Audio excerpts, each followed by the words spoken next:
We recognise the Kaurna people as the custodians of the lands and waters of the Adelaide region and pay our respects to elders past and present. We acknowledge and respect the Kaurna people's cultural, spiritual, physical and emotional connection with their land, waters and community, and we extend that respect to all Aboriginal and First Nations people.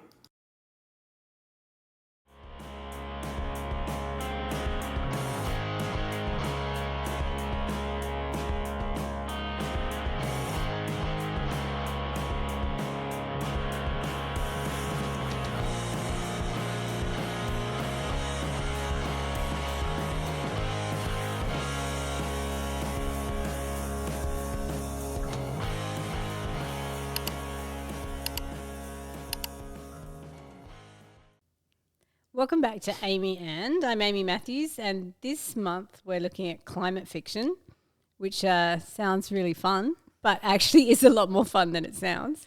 And I'm here today with Payton Hogan. Hi. And Millie Heffernan. That's me. And we have an extra special guest hostie, Melanie Ross. Hey. Hey. So Melanie, for those of you, you're only meeting Melanie for the first time today, but we know her very well. Melanie's doing a PhD at Flinders University, and she's looking at the forest imagination and actually writing, would you call it a climate fiction book? Yes, definitely. Yes. Most definitely. So why? What makes it a climate fiction book? Because it looks at the story of a forest and the focus on the forest, and the people are very secondary in it. And it runs all the way from 1915 till about 2040. So we are getting increasingly into, yes, well, that's the thing, human years, we're getting increasingly into the climate change effects. Cool. So let's just start there because this is fascinating. What is a forest imagination? So my idea of a forest imagination is a world, an imagination in which the forest is at the forefront. It's the main character, it's the driver, the challenges, what you'd normally expect would happen within a story that happens in terms of the forest, and the people are kind of pushed to the side a bit. So it very much leans into the post-human. It's experimental because you think, how on earth do you write about a forest for all this time? But we tend to forget, the forest, they're living beings. They do have histories, they do have stories, and there's so much more work out there around different species and where they come from, what they're used for. And inevitably humans are tied up in all of that. I don't think you could argue that there's any plant on the planet, tree on the planet that isn't somehow related to people because of what we do to our world. But yes, in this, it's the forest at the front. It's not just a pretty setting, not just something where people go to hide themselves or other stuff or kind of feel threatened and attacked by it, which we know from some Gothic literature. I love that. It's not the setting, it's the character. Absolutely. I love that. Yep. So how did you pick the character you picked? So if there are all these trees in the world and all these forests in the world, which forest did you choose to be your main character? Okay. So I'm Australian. So I've grown up around lots of different native Australian forest settings. I've grown up in the tropics, I've grown up around sort of native bushland, temperate, and then as well as southern forest. And I wanted to choose something that indeed was more foreign to me. And things that are foreign to me are indeed pine trees. So in South Australia, we have pine plantations, and there is a plantation that's closer to Adelaide that I went to a couple of times as a kid. But later on in life, over in Kangaroo Island, other places, would come across these forests, and they were just so different to me. Really straight, you can see between all the trees, there was something different about it. So I knew to... And they were all plantations, all the ones that were straight? Yes. Yep. Yes. I haven't come across, until I went to the US, I hadn't come across a native pine forest. So what's the difference between a native, so the straight lines, but how does a plantation forest work? What's different about a plantation forest to a regular forest? Okay, so a plantation forest is predominantly there for product. So, and Australia has a lot of pine plantations, so predominantly radiata pine, which is what I specialise in. So Australia, New Zealand, Chile and some other countries. And those trees are there, people can access the areas as for recreational purposes, but predominantly they are there for product. Structural timber, paper, So whether it be toilet paper, other kinds of paper, other products, furniture, but predominantly sort of structural timber. So that needs to come from somewhere. So they're planted, there are different stages at which they're thinned. So some of the trees are then converted into other products. And then eventually towards the end of the life of that forest, they're completely felled. And they're then used for, bigger things like structural timber. So it's a forest that exists for the purpose of people, and people can be there and explore it in the meantime. So in your novel, your forest is a plantation forest? It is a plantation forest, but it actually, for many other reasons, it actually doesn't get felled. But it originally starts out as a plantation forest. Yeah, yes. right.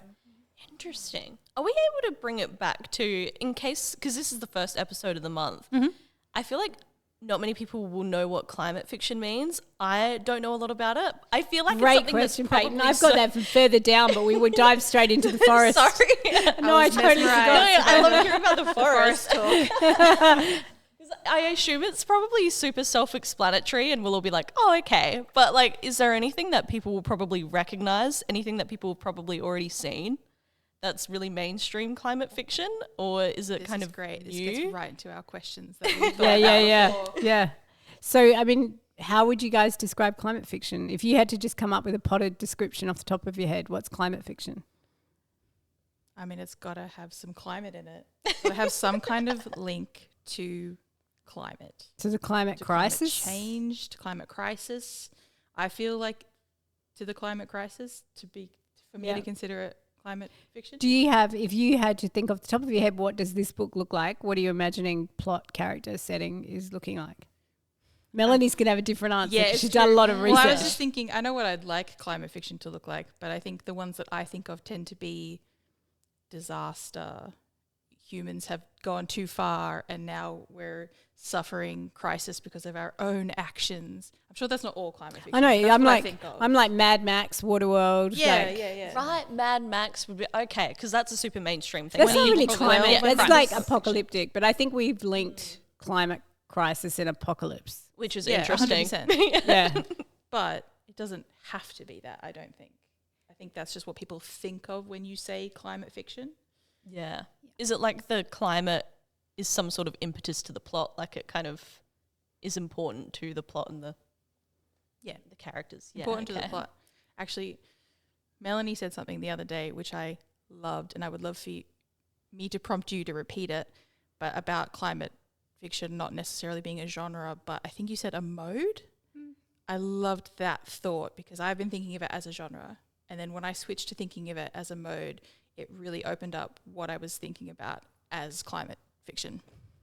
Because I think when it's a mode, it's that context that everything is set in, and there is something that, and it doesn't necessarily, once again, have to be like the big push, the big driver of the story, but something that people are having to navigate in some way. And I think something I noticed more recently, it can be some of the quieter things. And I think the great thing with the quieter things is actually that's what we experience in the now, the here and the now. It's something we can relate to. So the apocalyptic is something that's so far forward, and humans are just not very good at projecting themselves so far forward into something that's so foreign.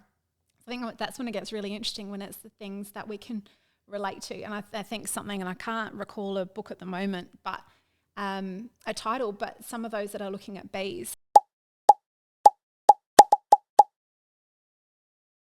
And some of the changes in bees, the movement of bees and the effect on food.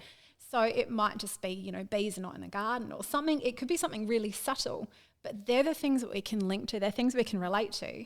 And you can see how it could be woven to everything. Yeah. That makes me think Charlotte Wood had a piece, can't remember where it was, whether it was Sydney Morning Herald or somewhere, right during the Sydney fires in 2019. And it was just a piece about hanging out the laundry and the smell of the smoke and how the smell of the smoke kind of took over everything. It was just in the weft of everything.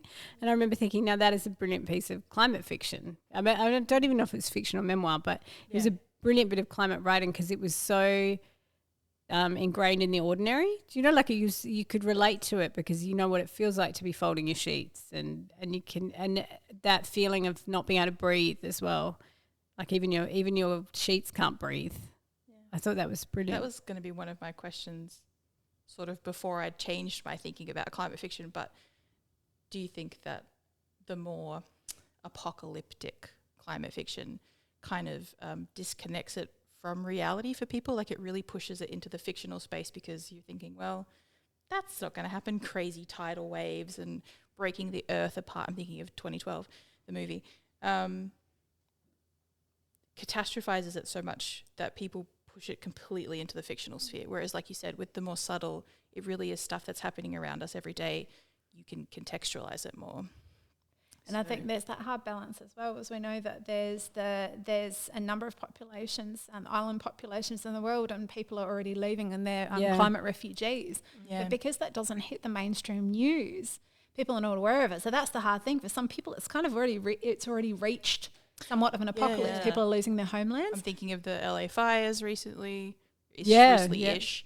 Like that is, you saw the photos are devastating, but that is apocalyptic levels of climate crisis. But not everyone still thinks of it that way. People are just like, oh, crazy fires. But why? Why are the fires so crazy? Or even where we live, we've had this summer with no rain, right? 2 days of rain for months and months and months. And everything just feels dry. Like that's stuff you don't think about. Your skin is dry. The earth is dry. Everything's dusty and plants dry. are doing so worse than they were 12 months ago. Yeah. Because everything's so dry. The air is so dry. And I think, and maybe is that part of what makes it really hard is, like, I was only talking to an American colleague this morning, and where she comes from, there's water everywhere, and we're not used to that. So the climate affects slightly different places. So how can you then explore something that everyone can relate to? So for us as South Australians, the driest continent, whereas up in sort of North America, towards Canada, and I'm in Canada, what are their climate change effects? The East Coast here has had, what do they call it? Like the river of rain in the sky? Yes. Oh, yeah, What's it called? flood. Can't remember. No, It's I got can't a remember name. either. But the idea that there's these new rivers of rain in the sky that just deluge certain states. This makes me think of why people had to stop calling it global warming and start calling it climate change, because not everywhere feels warm at the same time, but overall it is warming up. Yes.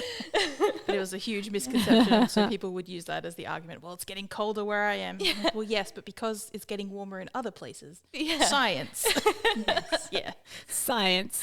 So, Melanie, when you were thinking about writing your climate fiction, obviously you had different models than the apocalyptic to turn to. So can you talk about maybe some of the literature that inspired you or that you've been thinking about? Or theory? I think it's a lot of the inspirations come from just experience. So when I was thinking about how on earth did I come to writing this book around forest, and indeed paying very little attention to the people, and my photography is how I came to it. So this curiosity that's throughout my photos for the last sort of 15 years, and so much of that has been focused on landscape and then on trees. So I think there hasn't been work out there. The science has been really interesting to learn, around plantations, how things work, the native plantations, the native pines rather in Monterey, and we've got them here and the differences. So I think it's a lot of it's been the science that's actually driven my interest in it, because I can see that there's the quiet story that comes out through it, and that there's like ecological histories, there's written histories of forest, because if we're talking about England, it's an entirely different context. A forest is a place where deer roam, where royalty hunts. That was actually one of the definitions of forest. Wow. So again, it's so interesting that it's all related to the human usage, like how we can extract or use it. Yeah, and I think I read somewhere along the line that there's not a single square inch in England, I don't know about further afield than that hasn't been influenced in some way by people. Yeah. So we're fortunate here that we still have a number of spaces and forests that indeed are not particularly influenced by people. But yeah, in some countries it's quite a different story. But yeah, I found that there isn't sort of a lot out there that talks about things, and in that slow way, because when you're talking about forest, when that is your focus, things are slow. Things happen in ways that us as humans can't see. What goes on below the ground, what goes on and up in a canopy. We can't reach those as just everyday people who are walking along kind of our part. Yeah. So, I mean, I've got so many thoughts. I don't even know where to begin. Thinking about experimental fiction and how there are like the two faces of it, right? There's the writer's side of it, that you're experimenting and you've got this really challenging task of like, I want to represent a forest and the forest's experience, and I've got this long time span and I've chosen this one specific patch of place and these things. But then you've got the reader on the other side, and I think you're probably still in the writer experience at the moment because you're still writing it. But I just thought, I don't know if even there's a question there, but that's quite a big difference. How do you write the story of trees when you have to use human language to express it, you know? And that's what's very tricky.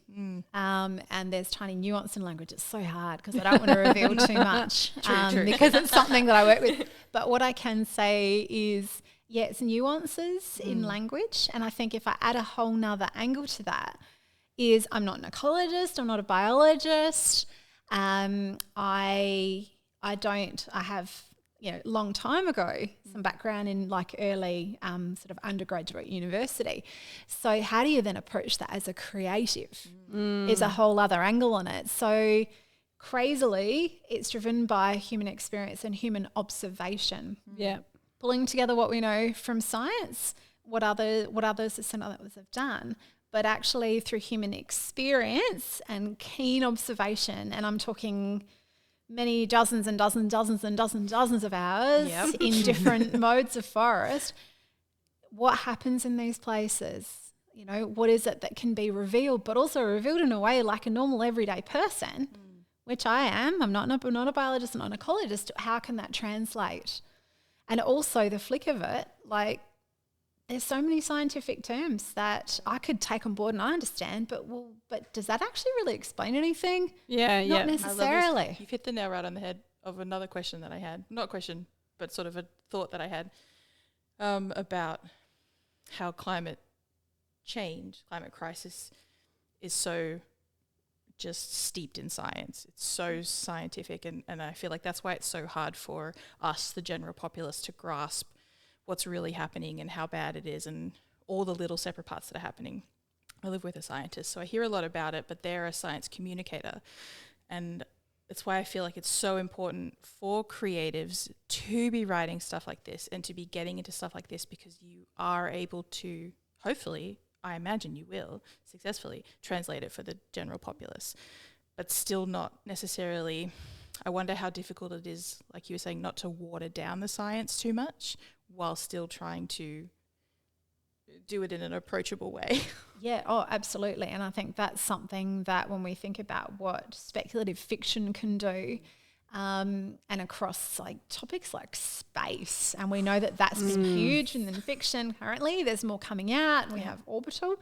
And I think that was an example of something that's well out of the realms for most of us, but was able to be converted into language and concepts that we can connect with. Yeah. And I think some of it's also pushing people's ideas. So, and also not necessarily explaining everything, because I think that's one of the most important parts for me. I don't want to pretend that I know everything that happens, because indeed that's me as a human pretending I know what it's like to be a tree. I do not know what it's like to be a tree. Yeah. And anyone who does, and some people might, and there's lots of people with different spiritual connections, but I can feel pretty certain that no one is actually literally a tree. There's so much that we'll never know. Yeah. So how do you kind of capture that and make that clear? And I love the unknown. Yeah. Bring it on. I'm happy with the unknown and not necessarily having answers. I'm that. cool with that. Leave some of it unsaid. Yep. Let people think about it. There's like a tension between wanting to represent something well and having the freedom as an artist to make your own choices and take some liberties to provide, I don't know, your own unique take on it. Yeah, absolutely. And I'll extend that further. And the reader. Yes. So I'm getting into kind of non-representational theory territory. Oh my goodness. And Just a little light reading. Yeah, we won't go into What is that. that? Yes, no, we're not going to go into that Posthuman was too wild. much. There's a term for everyone to Google. And I think it's so that there's space that's left for the reader, because there's something else about when we say things too much, and we know that as fiction writers around show, when you're writing into the environmental humanities, and that's very much where I'm situated, you want to allow space for people also to be able to connect to their own experiences, their own ideas, and to be able to sit concepts. So sometimes that's another argument for keeping things a little bit more open, and doing that through language, and doing that through not providing the answers. So there's a whole other edge to show. So it's like through keeping environmental things a bit humanities. abstract kind of thing. Is that what you do as a writer, like using poetic. abstract kinds Would you of? say more poetic? Yes, I would definitely use wordplay.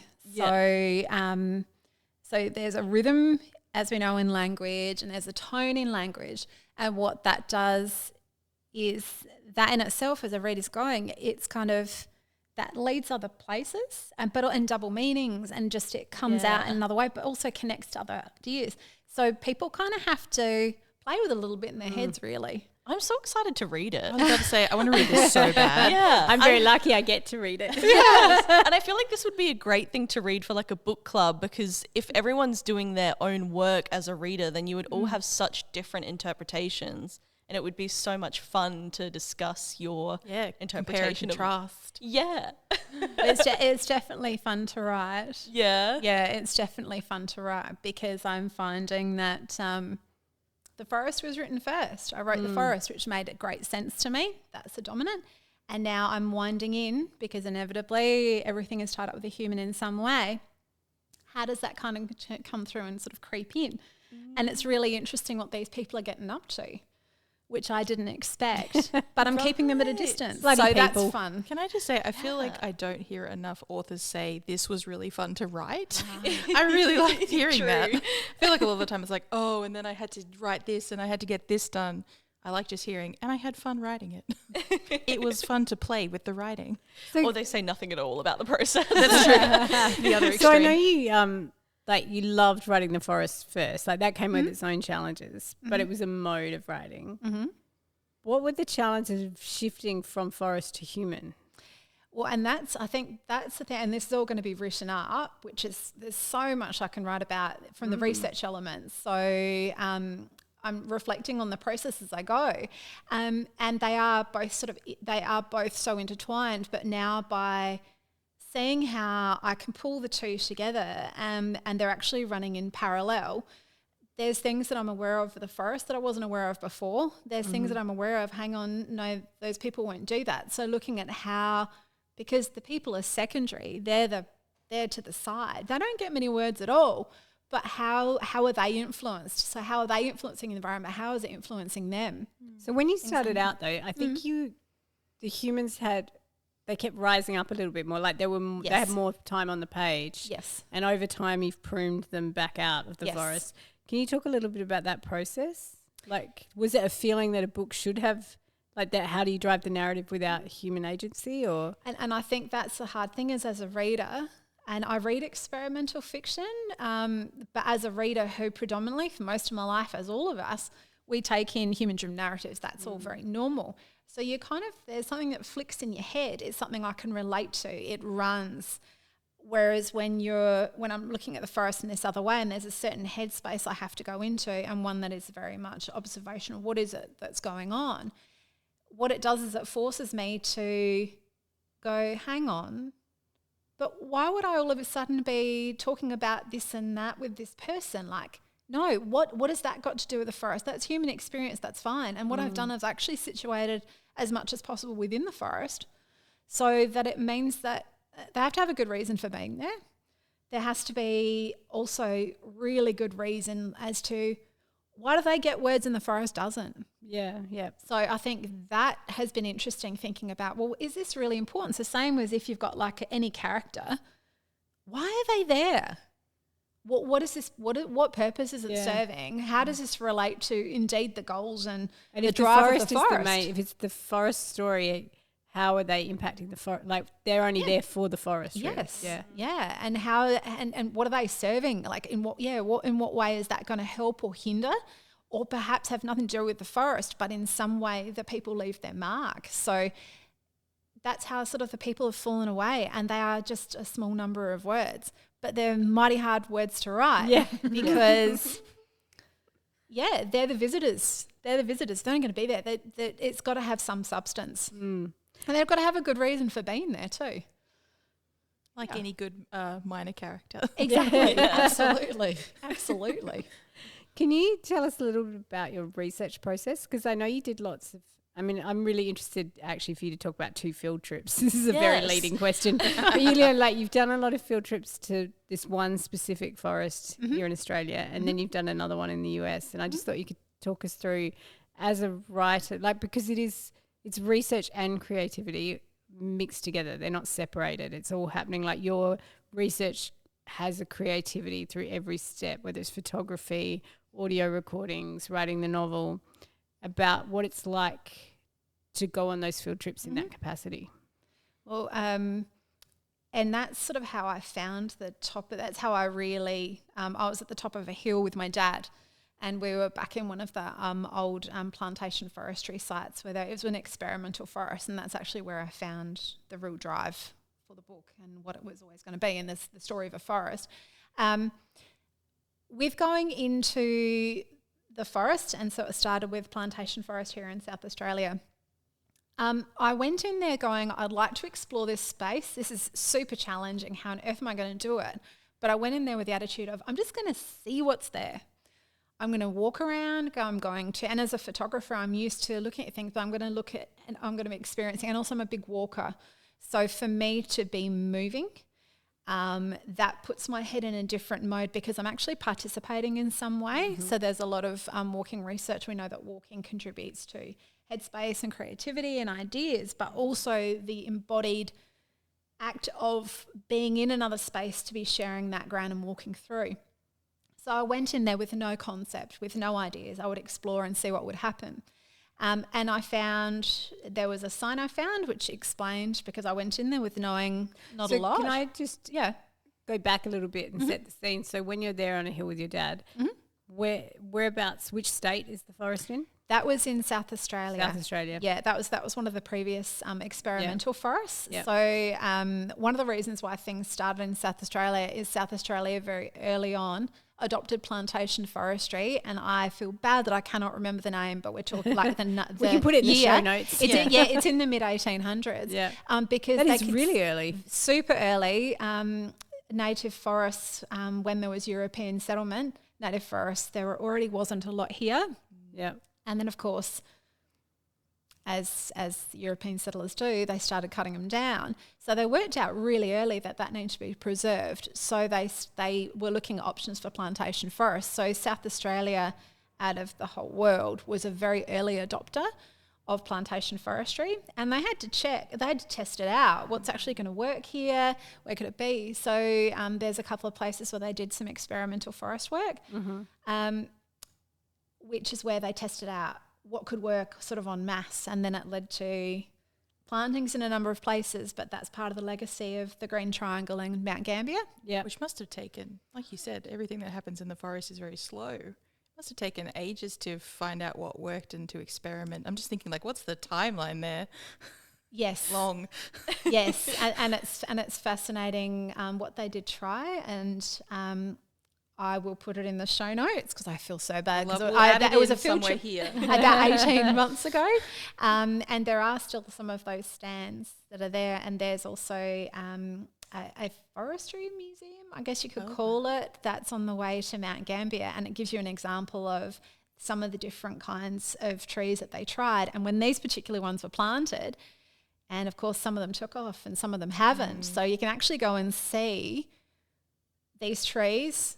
You know when they're planted, you look at them, you can compare them, so you can kind of engage in what sort of process was involved with that, which is fascinating. Any of this is fascinating. So yes, that then led to me spending time in the forest, and observation is the biggest part of what I do, and I observe in terms of my position as a visitor in this place, photographs. I collect soundscape as well, so I can get a whole other understanding. So that's to kind of hone my attention, because Dr. Hannah Pitt is one of the researchers who has very much, and it's been so useful to me in understanding, well, what can we learn? How can we go into this space? And it's about, well, what can we be taught? What can we learn? What can plants show us, not only through our engagement, but also through the people who are experts, who have worked with plants for a really long time.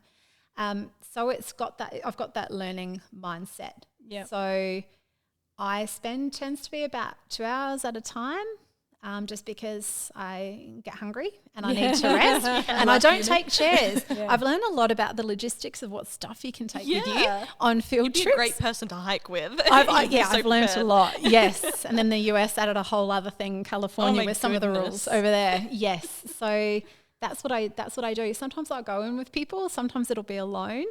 But people always know where I am, because once again, I choose forest spaces. But even when I'm in the middle of a forest and I'm the only person there, and that's it, I won't see anyone for 2 hours, I'm keenly aware that there's like planes overhead, Yeah.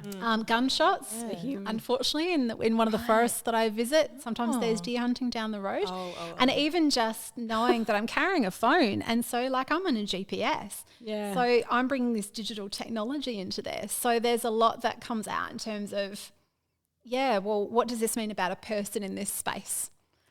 I was wondering if you could tell the story. You told me a story once that has stuck with me about how there is scheduled for felling regularly and that you don't know when it's going to happen. So you form this relationship to certain areas of the forest. Yes. I was wondering if you could talk about that. My heart is already breaking. Yes. Oh, So that was something I was keenly aware of. There was a forest I did unofficial field work, which kind of got into my imagination a long time ago, on Kangaroo Island. And I skipped a fence, and it was a plantation forest. And that actually went down when the fires came through in end of 2019, early 2020. So I already knew what it was like for a place to be To lose completely decimated. So when you're around a big plantation area like Green Triangle, you do see blocks of land that have recently been felled. So they're fallow, they're getting prepared. You see ones that have recently been planted. So very quickly you get used to the idea that, things are at lots of different stages. And I didn't know if I really wanted to know if my study site was going to be gone, because I thought, oh gosh, I could actually turn up and it's not here.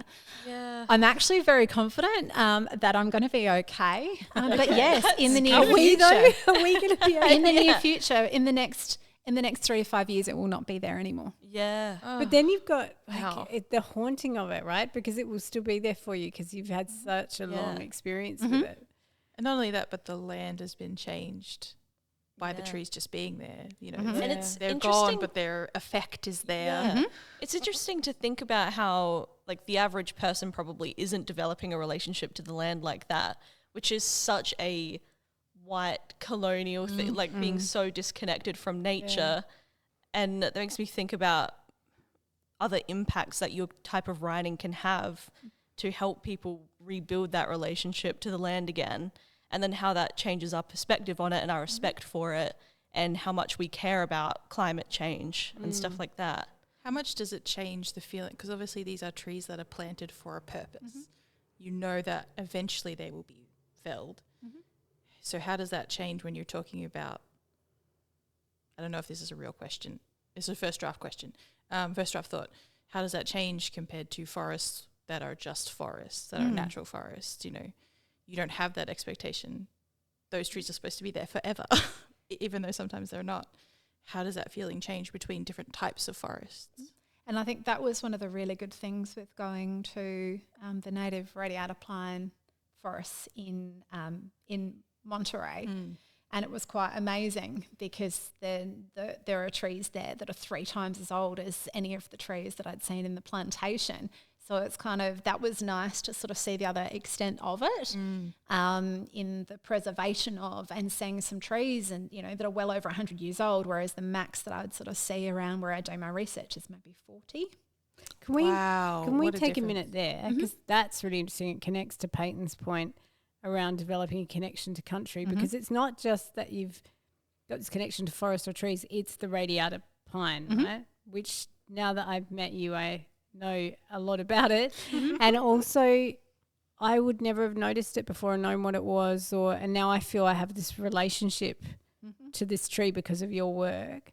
But I was wondering if you could talk about the radiata pine a little bit, and how, because that's the relationship you're actually having is with the radiata pine, and you know so much about this pine. And then, as you said, you went to the US to see it kind of in its natural habitat. Yeah. And I think straight away, something that comes to all of that is context. So depending on which context we're in, so me as an Australian where things are a plantation, and it's a long way from where I live, so it's 5 hours to get where I do my research. Whereas if you're in Monterey, and indeed they're a native tree and they're all around you, and they're in the car parks at the supermarkets. Oh, wow. They're at the airport. And did you like get off the plane? You're like, "Hi, honey." Yeah, I was like, wow, this is crazy. So my relationship with that particular tree, that's been quite hard to navigate, and I don't know how I would have done that if I hadn't done all my forest time, because the majority of what is written is not so much about the species itself, it's more about how it can be grown. Right. And what's happening genetically, and how can we manage forests. So there's not a lot of work that sort of sits outside specifically about radiata pine. It's all sitting very closely in that scientific. And of course there's the work, and there's a wonderful book that's written by the Monterey Pine Conservation Group. But otherwise it's all science. So if I was just trying to gather some relationship based on the articles that I was reading, I don't know if I would have been able to do that. I had to be there, had to see them, whereas there's lots of other trees. Oaks, there's lots written about oaks and elms, and in an artistic manner outside of science, but because everything sits that way, I couldn't kind of gather that relationship by wading myself through the science, wading myself through that language. You actually had to have the physical relationship. I had to go, yes, I had to develop that myself. Yeah. It's interesting about this pine too, because of the globalization aspect. Do you want to talk about where, like, clearly it's native to California, Yes. but where is it most commonly found? I believe, people can look it up, but I believe that New Zealand is the dominant country, because they do really well. Yeah. And is it in this because it's a climate. plantation tree, like sheep or cows are? As a plantation tree. Yeah, right. So it's a huge industry, Chile, I know as well. And because there's so much demand, and this is interesting, it comes back to the climate change idea. Plastics, there's a move, of course, to try and eliminate them as much as possible. Yeah. So paper wood products are then part of that shift. So then you need to have more plantations. Is that toilet paper made from these pines as well? I don't know about that. I have a feeling you said something really early on about a toilet paper plantation. There is a stage in the thinning process, I believe, that it can go into pulp and it can become toilet paper. Because I feel really stupid, but I was like, oh yeah, I hadn't thought about that. That they have forests where they grow our toilet paper. That's weird. But that kind of comes to plant blindness or plant disparity, and not recognizing that we're surrounded by it, and even like we can't see, and a lot of the timber that comes out of the plantations where I do my research, it's structural, it's like the top of the top. So it gets used for making houses. Yeah, so for so many of us, without us realising, we're actually surrounded by those trees, but just in another form. That makes me think of every time I tell someone that Australia is currently in a paper shortage thing, they don't believe me. They're like, where do you think the paper comes from? They have to grow the trees. They have to grow the trees. We're running out of time, but I just want to ask really quickly, if people would like to go read some climate fiction, have you got a couple of recommendations you could offer? Yes, definitely. Now, Greenwood by Michael Christie. Greenwood, okay. Yes, Overstory by Richard Powers. Which we're giving away this month for those of you who are paying attention. Yes. Which is excellent. And they're the ones that always jump to mind because, of course, about Their forests. forest. Beautiful. That's fair. So if you've loved hearing about Melanie's talk about the forest imagination and forest climate fiction, highly recommend Greenwood or Overstory, which we are giving away this month. But really, thank you for joining me, Payton, Millie, and extra special thanks to Melanie. We'll put up some show notes on the website if you want to go and have a look at some of the sources Melanie has. Maybe we can include a link to one of your websites or some photos or something. But thanks for joining us to introduce Cli-Fi Month. I'm going to dream of trees. Oh, do. Be great It's dreams. fun. It's a beautiful way to spend time.